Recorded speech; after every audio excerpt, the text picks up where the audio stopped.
नमस्कार दोस्तों, स्वागत है आपका अपने YouTube चैनल पर जिसका नाम है GTT EDU। देखिए काफ़ी लंबे समय से वीडियो जो है हम नहीं बना पा रहे थे, तो उसके लिए खेद है, माफ़ी चाहते हैं आपसे। अभी जो है आज हम आपके लिए एक वीडियो की नई श्रृंखला शुरू करने के लिए जा रहे हैं। आज जो अपना विषय है, विषय वही है गणित का, जिसकी चर्चा हम आपके साथ करेंगे और विभिन्न प्रतियोगी परीक्षाओं में पूछे जाने वाली जो चीजें हैं वो उसका संकलन जो है आपके लिए हम लेकर आए हैं। तो आज हम इसके अंतर्गत या इस गणित विषय के अंतर्गत गणित की जो शिक्षण विधियां हैं उनकी थ्योरी की क्लास जो है वो आपके लिए लेकर आए हैं। थ्योरी की क्लास जैसे ही शिक्षण विधि की पूरी होती है, पूरी होने के बाद हम इस शिक्षण विधियों की क्लास के MCQ जो है, वस्तुनिष्ठ प्रश्न जो है विभिन्न प्रतियोगी परीक्षा में आए हुए और नवीन जो बनते होंगे वो आपके लिए लेकर आएंगे। तो ध्यान से इन थ्योरी की क्लास को आपको पढ़ना है, देखना है, समझना है। उसके बाद जो प्रश्न आएंगे उन प्रश्नों का आपको उत्तर इनको देखते हुए देना है, ठीक है। तो आज का जो विषय अपना है उस विषय में शिक्षण विधियां मैंने आपको बताई हैं। शिक्षण विधियों की चर्चा हम आपके साथ करेंगे और शिक्षण विधियों के अंतर्गत गणित की जो विधियां हैं, टीचिंग मेथड जो है, उनकी चर्चा हम आपके साथ करेंगे। एक एक बिंदु को लेकर चलेंगे, एक एक विधियों की चर्चा आपके साथ करेंगे। चैनल पर नए हैं तो सब्सक्राइब करें, वीडियो को लाइक करें, कमेंट करें। वीडियो के अंत में हम आपके साथ 2 मिनट की और चर्चा करेंगे। अभी शुरू करते हैं आज के अपने इस टॉपिक को। देखो, गणित विषय जो है उसकी चर्चा है और इसमें क्या पढ़ रहे हैं हम? शिक्षण विधियां, थ्योरी की क्लास है। देखो, गणित की शिक्षण विधियां कोई एक तो नहीं है, पढ़ाने का कोई एक तरीका तो नहीं है। बात यहां ये आती है शिक्षण विधि क्या चीज है। तो शिक्षण के बारे में तो मेरे विचार से आप जानते हो शिक्षण क्या है। शिक्षण के अंतर्गत देखो क्या होता है, एक अध्यापक होता है और एक जिस बच्चे को देना है कुछ, बच्चा होता है जिसको छात्र कह सकते हो, और क्या देना है, विषय वस्तु होती है। इन तीनों को यदि आप जोड़ देते हो तो शिक्षण बन जाता है। अध्यापक की क्रिया और कौन सी चीज पर वो क्रिया कर रहा है और किसके लिए वो क्रिया कर रहा है, मतलब अध्यापक, विषय वस्तु और बच्चे जो हैं, इनकी तीनों की जो क्रियाएं हैं किसी एक विषय वस्तु से लेकर, वो शिक्षण है। अब एक अध्यापक को ये सोचना पड़ता है कि ये चीज जो है, कोई भी विषय वस्तु का कोई भी टॉपिक है, उस टॉपिक को बच्चे को डिलीवर करना है। करने का मतलब बच्चे को सिखाना है, बताना है, समझाना है। तो कैसे बताएं, क्या तरीका लगाएं, और वही तरीका क्या कहलाता है? शिक्षण विधियां कहलाता है। तो ये बात देखो, गणित में बहुत सारे बच्चे जो है ना वो पैदल है। पैदल होने का मतलब है, हाँ, अब बात कई बार कई जवान है को दिमाग में पैदल है। दिमाग को पैदल होने का मतलब क्या है कि दिमाग चाल रहे तो है, पर कोई को तो गाड़ी के हिसाब चाल रहे है, कोई साइकिल के हिसाब चाल रहे है, और ये आदमी को पैदल चाल रहे है। अब देखो, कोई ट्रेन हो जा रही है, कोई बस हो जा रही है, कोई खुद की गाड़ी दी, कोई मोटरसाइकिल, कोई स्कूटी, कोई हवाई जहाज, और एक पैदल जा रही है। इसको मतलब सीखने की गति की है, धीमी है। लेकिन कैसे कहा, अधिगम की क्रिया जो है उसमें जो टाइम जो है उस बच्चे को अन्य बच्चों की अपेक्षा ज्यादा लगता है। परंतु यदि आप लगातार नियमित रूप से उस चीज को अध्ययन करते हो, पढ़ते हो और माथा पचाई करते हो, कहने का मतलब टाइम जिस किसी चीज को देते हो, तो आपकी गति जो है, आप उस पैदल से क्या कर सकते हो, किसी गाड़ी में बैठ सकते हो, ठीक है। तो शिक्षण विधि क्या चीज है? अब देखो, गणित में काम आने वाली शिक्षण विधियां कौन कौन सी हैं? मुख्य शिक्षण विधियों की चर्चा हम आपके साथ करेंगे, क्योंकि ऐसे तो बहुत सारी हैं। हर व्यक्ति का मेथड अलग होता है, पढ़ाने का तरीका भी अलग होता है, परंतु उस तरीके के साथ साथ जो वो मेथड लगा रहा है उस चीज को पढ़ाने में, वो मेथड जो है वो उस विषय वस्तु के अनुसार चयन करना पड़ेगा कि कौन सी विषय वस्तु है, इस विषय वस्तु में कौन सा मेथड जो है मेरे लिए उपयोगी होगा, वो लगाना पड़ेगा। तो चर्चा करें। नंबर 1 पहली विधि है, उसका नाम है विश्लेषणात्मक विधि। विश्लेषणात्मक विधि गणित की, अब कैसे जरूरी नहीं है कि पहले नंबर इसी को लिखें, है ना। तो विश्लेषण विधि जो है ये है। दूसरी विधि, इसकी अपोजिट जो होती है वो संश्लेषण विधि होती है, संश्लेषणात्मक विधि है। विश्लेषण विधि है, संश्लेषण विधि है, और विश्लेषण संश्लेषण ज्यादातर क्या करते हैं, साथ में ही नाम लिया जाता है, परंतु ये मेथड दोनों क्या है, अलग है। विश्लेषण है, दूसरी क्या है, संश्लेषण है, तीसरी क्या है, आगमन है। क्या है भाई, आगमन। कौन सी विधि बताई, आगमन बताई। इसके बाद इसका जस्ट अपोजिट क्या है, निगमन है। आगमन का अपोजिट क्या है, निगमन है। ठीक है, इसके बाद क्या है, अनुसंधान विधि, रिसर्च मेथड कह सकते हो इसको, कुछ अन्वेषण करना है तो अन्वेषण विधि नाम भी इसका है। अनुसंधान विधि, अन्वेषण विधि जो है इसी का दूसरा नाम है। तो ये विधि है नंबर 5। नंबर 6 है प्रयोगशाला विधि। क्या भाई, नाम क्या है, प्रयोगशाला विधि है। इसमें आपको क्या करना पड़ेगा, प्रयोग करते हुए किसी समस्या के समाधान पर आपको पहुंचना है, उस समस्या के समाधान को निकालना है। इसके बाद क्या है, समस्या निवारण विधि। इसको समस्या समाधान विधि भी कह सकते हो। मतलब कोई समस्या आपको दे रखी है, उस समस्या क्या करना, आपको निवारण करना है। करने का मतलब हल खोजना है, समाधान खोजना है। तो इस विधि का नाम क्या है, समस्या समाधान विधि। ठीक है, तो भाई विधियां कितनी बताई मैंने आपको, 1 है, 2 है, 3 है, 4 है, 5 है, 6 है, 7 है। 7 प्रकार की विधियां जो है गणित में मोस्ट इंपॉर्टेंट हैं। आपकी जो गणित चलती है उसके पार्ट होते हैं 3, जिसको कहते हैं अंक गणित, बीज गणित और रेखा गणित। 3 ही पार्ट है ना। तो तीनों जो पार्ट चलते हैं हमारे, तीनों पार्टों में कौन सी विधि कहां काम आएगी, इसलिए हमें क्या करना पड़ेगा, इसको जानने के लिए क्या करना पड़ेगा, सारी विधियों को आसानी से, आराम से, तसल्ली से समझना है, पता चल जाएगा, टेंशन ना लो। आपको अभी ये बताना है कमेंट में कि गणित शिक्षण की मुख्य विधियां जो है वो कौन कौन सी है, नाम कमेंट में डालें। ठीक है, अब चर्चा करते हैं पहली विधि, जिसका नाम क्या है, विश्लेषणात्मक विधि। क्या नाम है भाई, विश्लेषणात्मक विधि है, यह है विधि पहली। देखो विश्लेषण, अब बात ऊपर पहले इसकी वापस करूं थोड़ी सी मैं, कि ये 7 विधियां मैंने आपको बताई, कौन सी विधि कहां लगानी है, ये कौन तय करता है, कौन तय करेगा भाई। देखो बहुत सारी बातें इसके अंदर शामिल होती है कि कौन सी विधि को कहां काम में लिया जाए।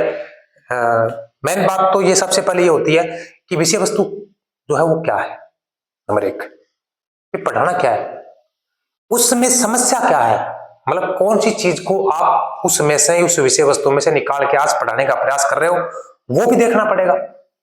इसके बाद सामने जो बच्चे बैठे हैं उनके लिए कौन सी विधि उपयुक्त है, बच्चे भी स्टैंडर्ड होता है अलग अलग, तो उसके हिसाब से देखना पड़ेगा। और इसके बाद ये भी है कि कई बार क्या होता है, विधि तो कोई दूसरी उपयुक्त हो सकती है, पर पढ़ाने वाले जो है ना, उनको भी समस्या होती है कि वो विधि उनको आती ही नहीं हो। ठीक है, तो ये तो हमें मानना नहीं है कि पढ़ाने वाले कोई आते नहीं है, ये मानना नहीं है, क्योंकि यहां माना जा रहा है कि ये सब कुछ आता होगा।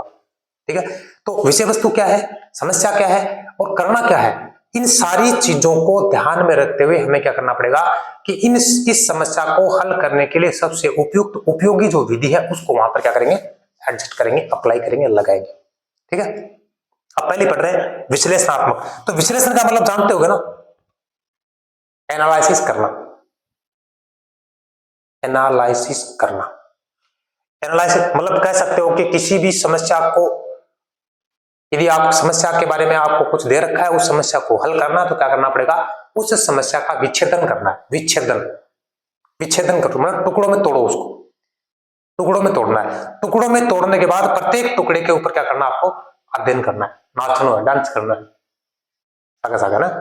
प्रत्येक टुकड़े पे क्या करना है, प्रत्येक भाग, प्रत्येक हिस्सा, प्रत्येक पार्ट जो उसका है उस पे क्या करना है, आपको अध्ययन करना है। और प्रत्येक का क्या करना है, समस्या को टुकड़ों में तोड़ना है, कहने का मतलब यह है। और प्रत्येक, अब देखो एक बड़ी समस्या है कोई, उस बड़ी समस्या के छोटे छोटे टुकड़े बना लिए आपने, तो भी छोटे टुकड़े क्या हो जाएंगे, आसान हो जाएंगे हल करने में, क्योंकि छोटा सा भाग है, छोटा सा हिस्सा है, वो एक छोटा सा काम है, उसको हल करो, करते प्रत्येक टुकड़े को आप हल कर रहे हो, और फिर क्या करोगे, उसको एक सारांश के रूप में प्रस्तुत कर दोगे, तो क्या करेगा, क्या हो गया, मतलब ये हो गया कि आपकी जो समस्या थी उस समस्या का हल निकल गया, कि प्रत्येक टुकड़े के जितने भी भाग बने थे एक समस्या के, उस प्रत्येक का हल आपने निकाल लिया, तो आपकी समस्या क्या हो गई, क्योंकि उसी के जो टुकड़े हैं वो समस्या क्या हो गया, हल हो गया। अब देखो इसके लक्षण जो है, इसकी विशेषता जो है, ये मोस्ट इंपॉर्टेंट है और यही परीक्षा में पूछी जाती हैं। इनमें से कोई ना कोई एक लाइन लिखेगा और पूछेगा ये कौन सी विधि से संबंधित है, नाम दे देगा 7 में से किसी भी 4 का, और जिससे संबंधित है उसका उत्तर आपको उसमें देना है। देखो सबसे पहली है, सबसे मोस्ट है, नंबर 1 बड़ी इंपॉर्टेंट है, इसको मोस्ट लगा लेना भाई। विश्लेषण विधि है ज्यामिति आकृति, मतलब ज्यामिति जो है उसके अंदर, ज्यामिति रेखा गणित की बात करो, रेखा अंक गणित, रेखा गणित, बीज गणित। तो रेखा गणित में सौ ज्यादा यदि कोई विधि काम में ली जावे है या काम में आवे है, इको नाम की है, बताओ कमेंट में। विश्लेषण विधि जरूरी है को नहीं है का बीज गणित में काम को नहीं आवे, अब बीज गणित में भी काम आवे, काम बीज गणित में भी आवे, पर यदि 1 नंबर की बात कराना तो रेखा गणित में काम आवे। 1 नंबर रेखा गणित, नंबर 2 बीज गणित। अंक गणित में न के बराबर काम में आवे, ये को नहीं है कि काम में आवे ही को नहीं है, आवे है पर कैस को 1% तो न के बराबर है, ठीक है। तो पहले क्या होगी कि ज्यामिति आप जो गणित है, मतलब ज्यामिति जो आपकी रेखा गणित है उसमें सबसे ज्यादा इसको उपयोगी माना गया है। माना क्यों गया है? क्योंकि रेखा गणित की समस्याओं को हल करने में सबसे ज्यादा यदि किसी विधि का प्रयोग शिक्षण में किया जाता है उसका नाम क्या है? विश्लेषण विधि। अब गणित की कोई समस्या है, मतलब आपको समस्या दे रखी है और उस समस्या का यदि आपको विश्लेषण करना है, मतलब उसका एनालिसिस करना है गणित में, चाहे रेखा गणित हो, चाहे बीज गणित हो, चाहे अंक गणित हो, ज्यादातर अंक गणित की चर्चा होती नहीं है पर तीनों मान लो आप कि तीनों गणित की जो हिस्से हैं, पार्ट हैं, भाग हैं, उनमें यदि आपको कोई समस्या दे रखी है और उस समस्या को यदि आपको विश्लेषित करना है, उसका विश्लेषण करना है, तो आपको कौन सी विधि काम में लेनी पड़ेगी? नाम आ रही है विश्लेषण को, तो विश्लेषण विधि, विश्लेषणात्मक विधि का ही चयन करना पड़ेगा, उपयोग करना पड़ेगा। तो नंबर 2 हो गया। अब नंबर 3 चर्चा करा जटिल। देखो इस विधि में क्या होता है, जटिल पक्ष का क्या करेंगे? विश्लेषण करेंगे। जटिल पक्ष कौन सा है? मन अपन लगा यार आ चीज, इन 3-4 चीज मिक्स है। हाँ, इसके अंदर ये भी होता है कि एक चीज नहीं होती इसके अंदर। जटिल कब बन जाएगी चीज? कोई भी समस्या जटिल कब बन जाती है? जिसके अंदर पक्ष एक न हो, एक से ज्यादा पक्ष हो। कोई भी समस्या जटिल तब होती है, गणित की बात कर रहे हैं हम, कि जब उसके अंदर एक से ज्यादा पक्ष हो। एक से ज्यादा पक्ष होने पर क्या करेंगे हम? उसके सभी पक्षों को क्या करेंगे? अलग अलग करेंगे, क्योंकि तीनों एक साथ तो हल नहीं होने। तीनों एक साथ, 3 समस्या एक साथ दे रखी है और उन 3 छोटी छोटी समस्याओं की एक समस्या बड़ी बना रखी है, इसको जटिल पक्ष कह सकते हो। उस जटिल पक्ष में आपको क्या करना है? 3 जो पक्ष उसके अंदर है उनको क्या करना है? अलग अलग करना है। तो क्या करना पड़ेगा? एनालिसिस करना पड़ेगा। और प्रत्येक, अब इसका मेथड अलग है, इसका अलग है, इसका अलग है, तीनों को क्या करें? हल करें। तो क्या होगी आपकी जटिल समस्या? हल हो गई ना। तो जटिल पक्ष का क्या करना पड़ेगा? विश्लेषण किया जाता है और ये ज्ञात किया जाता है कि किस प्रकार हल जो है वो प्राप्त किया जा सकता है। जटिल समस्या जो है उसका विश्लेषण, मतलब उनको टुकड़ों में तोड़ो, क्योंकि एक से ज्यादा समस्या, उसके अंदर छोटी छोटी समस्याएं मिलकर एक बड़ी समस्या बन गई। छोटी छोटी समस्या मिलकर एक बड़ी समस्या बन गई।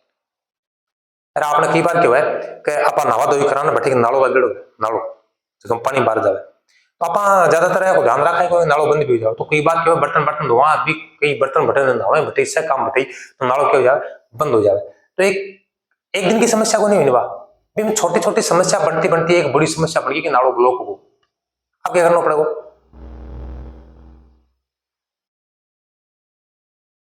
अपन पतो ये लगाना को नाड़ो बंद क्यों हो, तो कोई एक कारण है कि नाड़ो बंद होने को? बताओ, देखो बताओ, क्या वो पाइप बंद हुआ तो उसका एक कारण है? क्या नहाना ही कारण है? क्या कपड़े धोना ही कारण है? क्या बर्तन को साफ करना ही कारण है? क्या आपने उसके अंदर झाड़ू वगैरह कुछ नहीं लगाया वो कारण है? तो कौन कौन से? उसके अंदर कारण बहुत सारे हैं।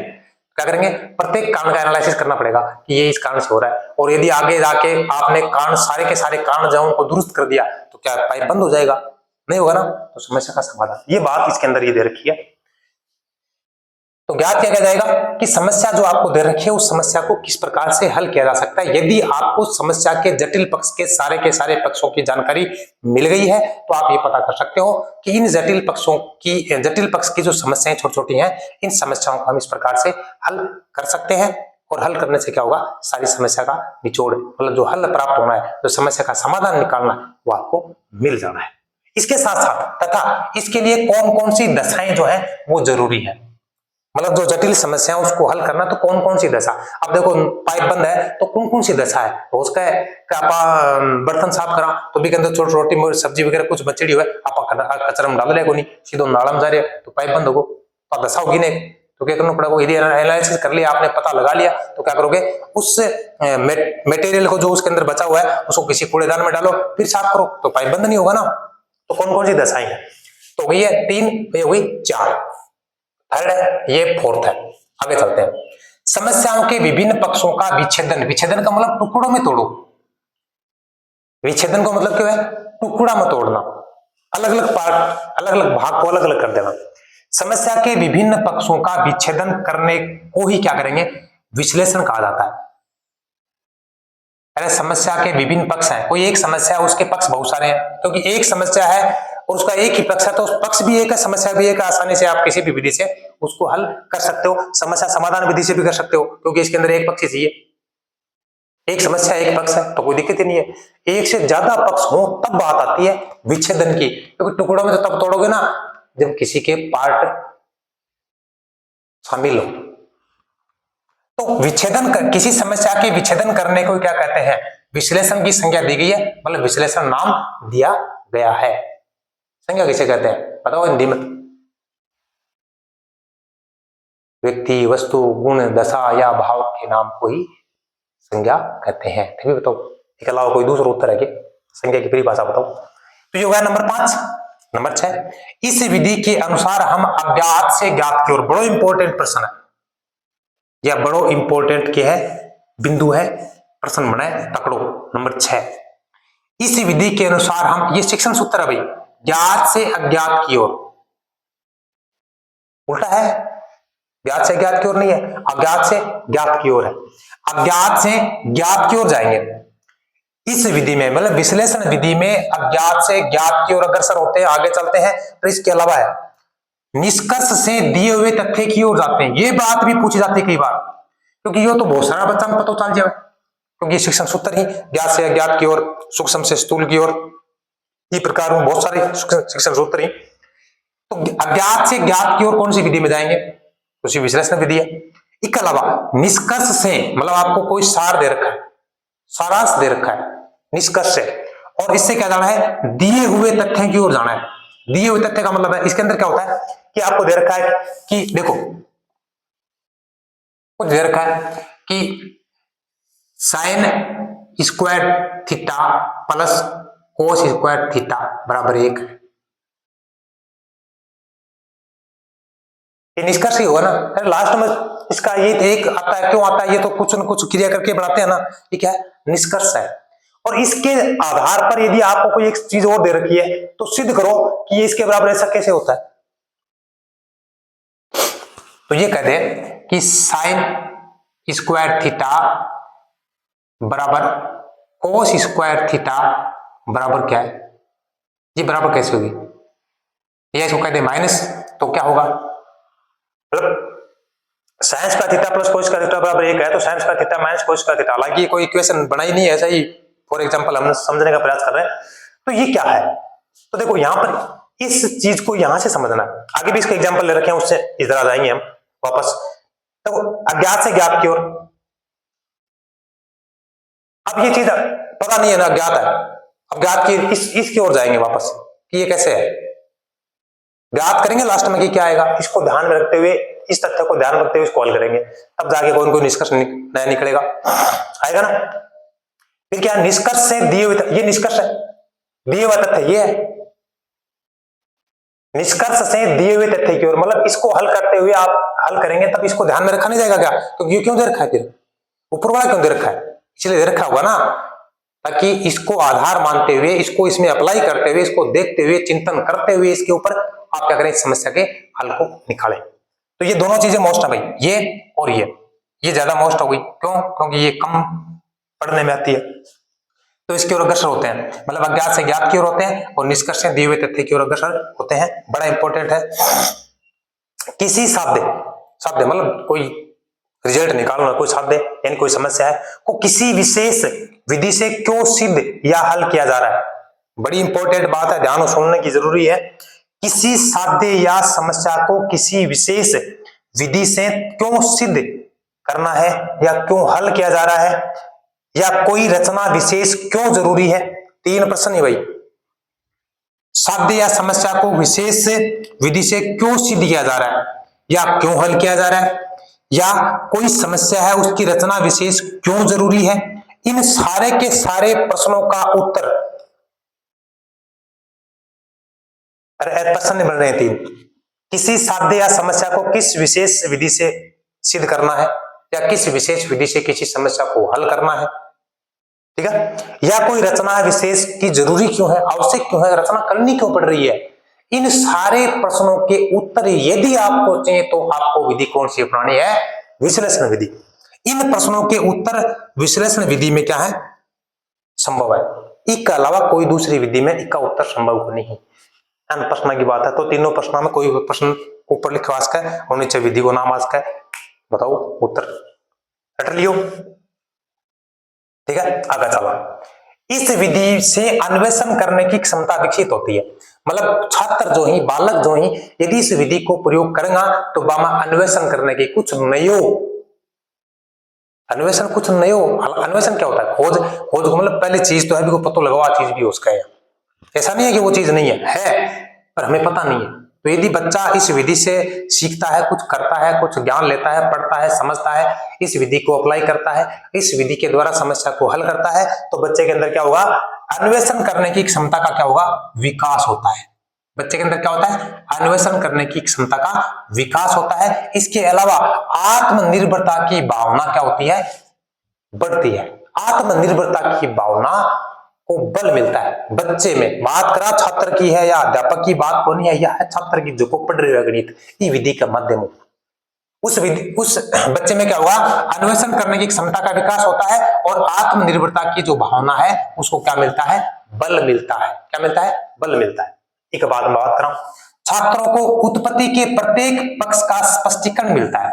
उत्पत्ति, उत्पत्ति मतलब कोई चीज बनी है तो इसका पक्ष क्या क्या है, मतलब कोई भी चीज को निर्माण है, जैसे सब्जी बनाई है तो सब्जी में कौन कौन सी पक्ष है। यदि सब्जी की सारी, अब सब्जी देखो थे आलू की बना रहे हो तो केवल आलू ही कौन बिकमा, बिक अलावा और भी बहुत सारा पक्ष होगा ना, मसालों भी है, आंच भी है, मतलब गैस वगैरह भी है ना, चम्मच भी है, भिगो योगदान भी बिकमा है, नहीं तो चिप जाओ सब्जी, और बहुत सारे और आदमी काम कर रहे हो भी को भी योगदान है। तो जितना भी सारा का सारा पक्ष है, तो सब्जी की बात करिए, गणित की बात कर रहे हैं, तो गणित की कोई भी समस्या है की उत्पत्ति हुई है या कोई हल निकले तो भी की उत्पत्ति हुई है, भी का प्रत्येक पक्ष को स्पष्टीकरण के बच्चा ने ये विधियों मिल सका है। तथा नवीन मतलब बच्चा है स्वयं नवीन उपपत्ति का निर्माण कर सकता है, कि इसके अलावा मतलब वेराइटी चेंज कर सकता है, बदल सका है कि इससे ऐसे भी हो सकता है और इसे ऐसे भी कर सकते हैं, कि इसको ऐसे करे तो ऐसे बढ़ेगा, इसको ऐसे करे तो ऐसे बढ़ जाएगा। तो ये क्या है, उपपत्ति है, इसका निर्माण कर सकता है। तो भाई ये इंपॉर्टेंट चीज है, ये भी है और ये भी, सारी की सारी चीज तो इंपॉर्टेंट इसके अंदर है। आपको क्या करना है, प्रत्येक चीज को ध्यान से समझना है, पढ़ना है, बस और कुछ नहीं करना है। एग्जांपल दे रखे हैं, मैं सामने 3 ले आऊं, एग्जांपल समझ लियो कहा विधि क्या काम आ रही है। देखो, यदि a बटा b बराबर c बटा d हो, बीजगणित होगी ना, यदि a बटा b बराबर c बटे d हो तो सिद्ध करना है ac प्लस 2b स्क्वायर अनुपात bc बराबर c स्क्वायर प्लस 2bd अनुपात dc। मतलब इस को तो निष्कर्ष है कई के बराबर यह चीज है, अटक आया ना निष्कर्ष पर आना। चलो अटैये और है, निष्कर्ष दे रखा है, निष्कर्ष में आ था वो तथ्य की ओर जाना है, निष्कर्ष से तथ्य की ओर, निष्कर्ष है वो तथ्य, तथ्य की ओर है, इस आधार पर जाओ का इन सिद्ध करोगा, बात सही है, ठीक है। तो देखो मेन इंपॉर्टेंट चीज है 8 है कि यदि यह चीज यहाँ है तो यह चीज है, तो इन सिद्ध करोगा आ चीज सही है कि नहीं चली, तो सिद्ध करोगा तो क्या करना पड़ेगा, थाना विभिन्न पक्ष कहीं पर सोचना पड़ेगा, चिंतन करना पड़ेगा कि क्या चीज की है, ठीक है। आप केवल समस्या ले रहा है कि हल कौन करना अपन, यहाँ को सवाल बन रहा है तो एक विधि कौन सी लगाऊंगा, विश्लेषण विधि लगाऊंगा। नंबर 2, सिद्ध करो कि किसी त्रिभुज, त्रिभुज बना रहा है, त्रिभुज नाम लिख सको थे, त्रिभुज के तीनों कोणों का योग 2 समकोणों के बराबर होता है। मतलब कोई भी त्रिभुज है, त्रिभुज के तीनों कोणों का योग 2 समकोण मतलब 180 डिग्री, 90 प्लस 90, 2 समकोणों के बराबर 180 डिग्री हो गए, सिद्ध करना है तो क्या करना पड़ेगा, विश्लेषण विधि को प्रयोग करना पड़ेगा, क्योंकि भी सिद्ध करना है। अरे जट्ठा भी सिद्ध करना है, विश्लेषण विधि को ही प्रयोग करना है भाई साहब। ठीक है, समझ में आ गई बात। 3 भी सीधा आगाओ। सिद्ध करो कि समांतर चतुर्भुज के सम्मुख कोण बराबर होते हैं। सम्मुख आमने सामने का, मैं थाने पूछना चाहूं त्रिभुज क्या कहूं, त्रिभुज कितने प्रकार का हो ठीक बताओ मन, और कमेंट में उत्तर बताओ।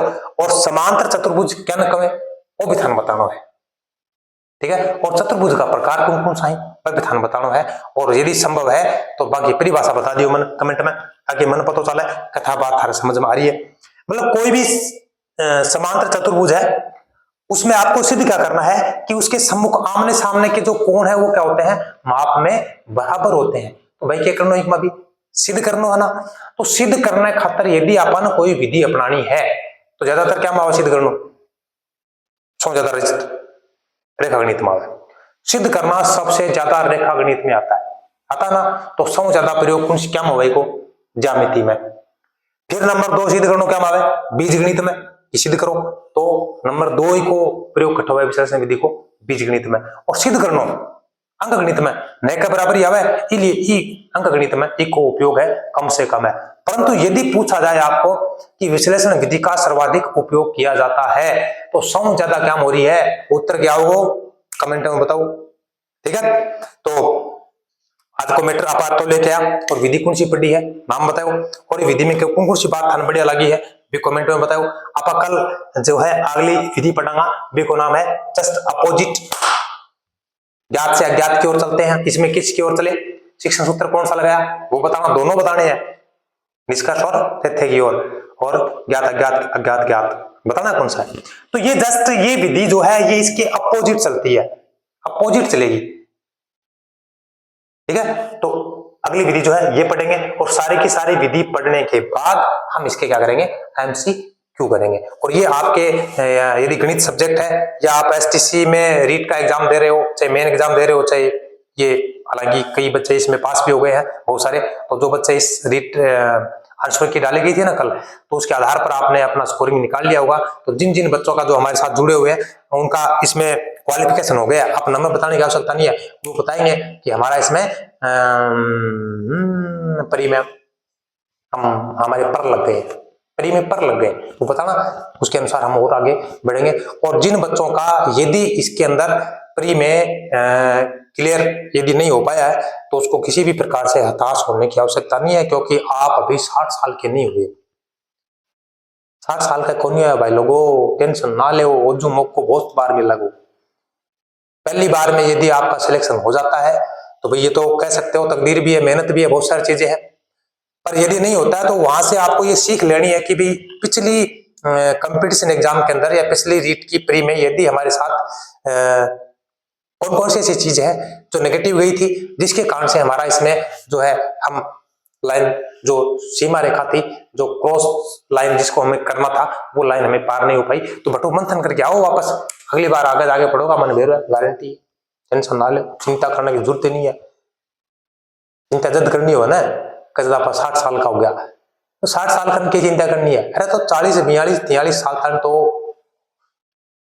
नौकरी लागना को गवर्नमेंट ऑप्शन दे रखा है। तो आधा उम्र को नहीं, अपनी आधी उम्र को नहीं, आज पहले टेंशन लेके बैठ गया तो 60 साल में जी टेंशन लेनी है, आज क्या भी लेनी है, आज कौन लेनी है। तो जिनको ये लाइन मिल गई है या लाइन को क्रॉस कर चुके हैं उनको तो बधाई, और जिनको ये लाइन क्रॉस वाली मिली नहीं है या जो इस लाइन को क्रॉस नहीं कर पाए हैं उनको किसी भी प्रकार से 1% भी हताश होने की आवश्यकता नहीं है, ठीक है ना। तो चैनल को सब्सक्राइब करें, वीडियो को लाइक करें, कमेंट करें, शेयर करें, ठीक है। मिलते हैं अगले वीडियो में, तब तक खुश रहें, मस्त रहें, स्वस्थ रहें। जय हिंद, जय भारत।